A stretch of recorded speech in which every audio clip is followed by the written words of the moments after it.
Hey everyone, welcome to Financial Revelations. I am your host, David Safransky, and I'm broadcasting from my office today because the normal podcast room is under construction, and it'll probably take 5 months. So, because that's just how things happen around here sometimes. And I love my office. I have a couch just to my left, which I take naps on. You know, Einstein napped every single day, so I'm in good company. You can call here anytime you want, 1-800-344-2534. You can email us questions. And there's something that we're going to talk about we're really excited about, a new way to contact us. But before we do that, the Amazon trip is happening in March of 2026. You could go to nativosusa.org. And you can email me there, or you can call here. If you want to go, you can go. We're taking more people than normal this time because we're going to do some other projects. We are going to the jungle. Don't worry. You're going to go to a jungle. You're going to be in a village. You're going to sleep in a hammock, and you're going to see spiders. Or you could just support it if you want. If you want to donate to it, we're taking some people that wouldn't normally afford to go, couldn't afford to go. And so we're going to pay for them to go. We want them to go. We want to take people there and experience it. Tomorrow, well, before I do that, a new way so Sin of Retirement is going to be a live website probably tomorrow. And we're doing some last minute adjustments. And the intro to the book is going to be on there. And the book should be for sale by the end of July. You can order it from sinofretirement.com. And that's exactly what it's a book about, the sin of retirement, and how some people turn that into a sin. And you're going to love it because it's biblically based and it gives us a plan. I don't just present a problem. I don't just tell people you're wrong. I don't even really tell you you're wrong, but I tell you if you do it this way, you're wrong. I give you a roadmap to live a godly retirement. And I know that's what you want to do because you've made it this far. You've made it this far living a godly life. Don't throw it away at the end. Don't waste this precious time that we have. You know, one thing that everybody has an equal amount of, it doesn't matter how rich or how poor you are, is we got 24 hours in a day, 168 hours in a week. That's it. Bill Gates doesn't have any more than you do. He doesn't have any less. Neither does Elon Musk. So how you use that time is important. It's critical. And I want you to use it in a godly way. I want to use it in a godly way. And so I had this epiphany while driving one day about this book. And I really feel like it got laid on my heart, that God laid this idea on my heart. And so I wanted to be true to it and honor it and put this out. I know it's taken me a long time, but we're very busy. And so I have to fit it in. I got to use my time very wisely. And like most people, I don't always do that. You know, I don't. I'll be honest with you. So Sin of Retirement, we're going to have some financial merch on there, some funny hats, some funny shirts, some, things that you could buy, things that you could wear around and get noticed, because I know you want to do that. Every Thursday, I'm on Moody Radio. I've been on there for the last 10 years, every Thursday for an hour. I'm on for an hour every Thursday. And Moody Radio in general has been very good to me. I love doing it. It's been really one of the great joys of my professional career. And I've done a lot of really cool things. Most people in my career, they get some cool opportunities, but I got to tell you, I've had a lion's share of just blessings and great moments. And Moody Radio has been one of them for me over the many years that I've been there. And I've been at Moody Radio for 20 years. Been there. I've been in radio since 1994 on and off, but mostly on and mostly with Moody Radio. And it's been a great run for me. Since 94? That's 30 years. Been in radio for 30 years, but I've been at Moody for 20 years. I've been in radio for 30 years. Corey had to point that out. Thanks, Corey. I'm looking for a new secretary. Corey's been with me for 20 years. 20 years Corey's been here. Her kids were, Corey, when she first came here, she said, well, I'm going to have kids. I said, I don't care. You bring them to work. And so we set up a nursery for her 3 children and Alyssa's 2 children. And they were in an office just 2 offices away from me. And they got we work together. You know, they don't work for me. We work together, and they're an integral member of what we do here, integral part of what we do. And I wanted them to be able to work and to be moms too. I thought that was very important. So it was an easy choice for me to say, just bring your kids to work. And I think you guys appreciated it. Yeah, I'm glad we could do that. I'm glad we work in an environment where we could do that. And when you're the boss, you do whatever you want. And so that's what we did. We said, well, bring your kids to work. And it was great. So I'm glad that we were able to do that. But on Thursdays, Moody Radio has decided to move to a national format. So the morning teams across the country, and there's 8 or 10 of them, have all been let go. And they have they have a severance package, and Moody was kind about that and generous. But they're moving in a different direction. So I will not be on Moody Radio on Thursday mornings after tomorrow. And I got to tell you, it's going to be weird because I've been driving there from Vermilion every Thursday. I'm on a very strict schedule. I walk out the door at 6:45. I hit the turnpike by 7. I'm always early because you never know if there's going to be an accident or something. So I live a life where I would rather be 3 hours early than 3 minutes late. I am not a late person. I don't like to be late. And so I have the schedule. And, I've had the pleasure of knowing a lot of people at Moody, like Dick Lee and Scott Cruz, Josh Villa, Brian, Lauren, Ron, Daria, Kelly, Janelle, Kathleen, Mike has been over there. There have been some great people over the years, including Mark Zimmerman and Gary and those guys when I first started there. But that's coming to an end. And, I've been around enough big companies, Fortune 500 companies, and senior executives, entertainers, and athletes. Things change. People move on. A lot of times they move on to something much better. And I'm hoping that this kind of releases the team in the morning to do something different that they've always wanted to do. They take advantage of that. And, it's tough. It's hard to see people lose their employment, but I'm confident these guys are so talented that they will find something without problem. I know they will. The people there are very talented. So I had a chance to talk. They just found out yesterday, and I had a chance to talk to everybody. And they're shocked just like everybody else is. And I'm getting a lot of calls and texts from listeners today that have been in contact with me.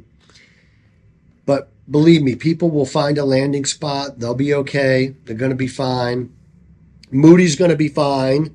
Of course, they have to adjust with the times too. I wish it wasn't this way, but this is the way it is. And so we have to deal with what we have. And this is what we have. So if you've listened to me on the radio, you can stay in contact with me on the podcast because we continue to do the podcast. We have people that watch or listen all over the world, from different continents, from many of the states. So you can stay in contact in a variety of ways. The book's coming out in July. sinofretirement.com will be up. You could get financial merch. We're still going to do workshops from time to time. And there's nothing to say that you won't hear me again on the radio someplace else. We don't know what's going to happen. When Brian and Kathleen first started and they made a format change, I thought I was getting fired then. And they said, no, we want you to be part of it, which I was very appreciative of. And I made Brian buy me a cup of coffee because the first time I met him, I bought him a cup of Starbucks coffee in Chicago, and he made it cost like $11. So I said, I'll meet you guys, but you're buying coffee. And so it's been a great run, and I love doing it, and I love the people there. The people are very dedicated. They work very hard. Their craft is very important to them. So I'm excited to see what comes next for them, to be honest, because I know it'll be good because they are so talented. So that's happening. My last show is tomorrow. I want you guys to tune in. Maybe share your favorite Dave story or your least favorite Dave story or ask a question, whatever. We're going to go, I don't know what's going to happen tomorrow, but we go out strong. We go out strong. And that's the way I like to do things. I like to finish the job. Go work as if you're working for the Lord, not working for Moody, working for the Lord, a much bigger boss than Moody will ever be. And I love Moody. They've been really good to me over the years. And I know a lot of people there. And I know board members and senior executives and Mark Job, Joe Stoll. They're great people, lovely people. So stay tuned, see what happens next. Stay on the broadcast, or on the podcast rather. Keep coming back. We're going to produce it every week. I did want to mention some economic news that's happening. Interest rates are moving higher.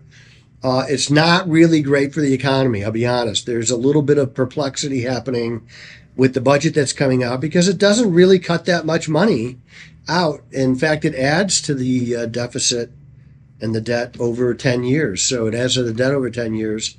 And that's not what we wanted to see. We wanted to see cuts. We had all this excitement about Doge, and I there's a little bit of a disconnect for me here in that you could go on the Doge website, which I do, and I follow them on Twitter, and you can see, we found this fraud, we found that fraud, we're cutting this. But if we're cutting all that money, why are we still adding to the debt?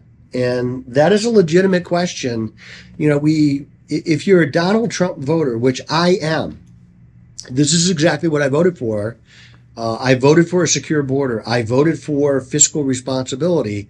It's totally appropriate to question, where is the fiscal responsibility? We got what we wanted. We got the House. We got the Senate. We got the White House. Now we got to act on it. We got to follow through. We got to do what we said we were going to do. That is very important. So,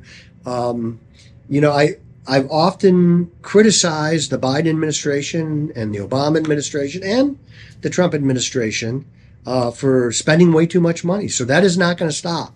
And if they spend too much money, I'm going to criticize that.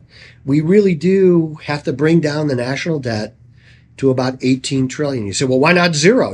Every good household pays their credit card bills. I know that, but this is not a household. This is the greatest superpower that's ever been.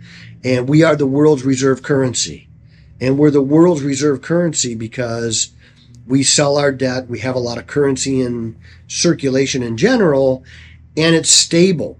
And so the world, most people don't realize this, but the world relies on our national debt to maintain stability financially. It's true. And so, if you had 17, 18, 19, even $20 trillion in debt, that is very manageable. It's very appropriate. It would be way better if interest rates were lower. And how do you get interest rates lower?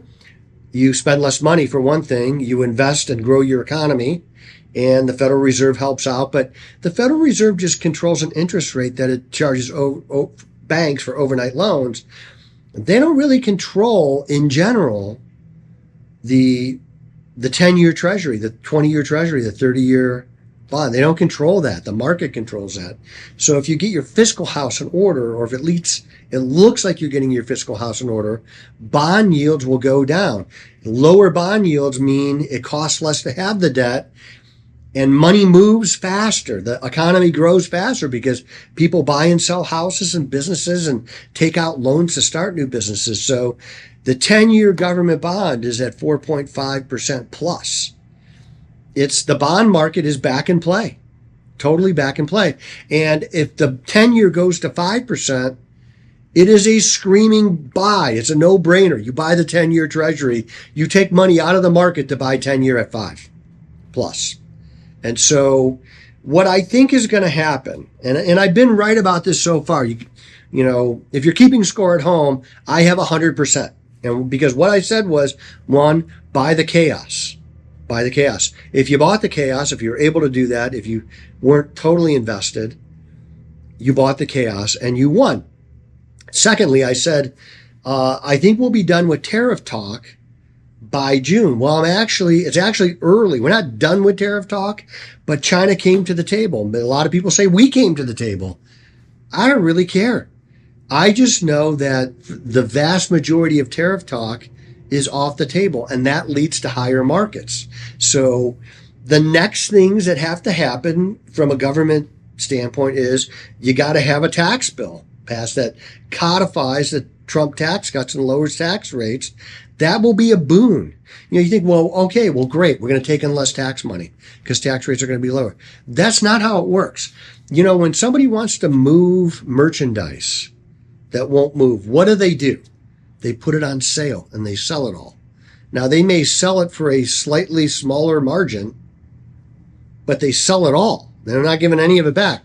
And in some way, taxes work like that. If you want to spur on your economy, if economic growth is your goal, lower taxes, that encourages economic growth. It encourages new businesses. It encourages loans. You say, well, if I take out this loan, I'll give you a good example. McDonald's, a few years ago, 15 years ago, came to most of their McDonald's franchises and said, you got to put in a playland. And people kind of balked at it because it's like $2 million to put in a playland. And they said, but listen, the economics of the playland are massive. You are going to attract way more people to come here and eat. And you're going to grow your margins. You're going to grow your gross profits by like 20%. And we'll loan you the money at 5%. So if you say, well, okay, I'm going to pay 5% for the loan, but I'm going to increase my business profits by 8%. So you got a 3% margin just by putting in a playland. Look at it like that. We're putting in a big government playland of economic growth by lowering tax rates and encouraging economic activity. When you lower the capital gains tax rates, you know what happens? People sell stocks that have gains in them. That's what happens.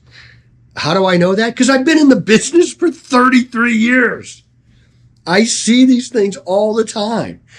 Some liberal out there, some liberal economist is going to say, well, we've done a study and the study shows we will take in less tax revenue if we lower. I can almost guarantee you that person has never worked in the private sector. They've probably been paid by the public sector their whole life, and they've done study after study after study, but they've never actually applied it. They say things like, all things being equal. Well, guess what? All things aren't equal, numbskull. All things aren't equal. And if you lower tax rates, you encourage economic activity. You will take in more tax receipts. You're going to lower taxes and you're going to make more money. It's the Laffer curve. You won a Nobel Peace Prize for that. Art Laffer's still around. You could watch him on Fox Business. He's a genius. We are in the midst of several economic geniuses right now. Thomas Sowell being probably the greatest conservative economist in history is alive and well right now and giving wisdom. You could listen to it. You could read his book, Basic Economics. I have it right on my bookshelf. It's amazing. And I don't use that word willy-nilly. And we got Art Laffer. There's a lot of these guys out there. Larry Kudlow worked in the Reagan administration. He's on TV more than he's an economist now, but he's done some great work. These guys are like economic paragons. So I see a second half strong recovery running into the end of the year. Buy the dips, buy the chaos. I am David Safransky, a real American, a true red-blooded gun-owning patriot, and the voice you can trust.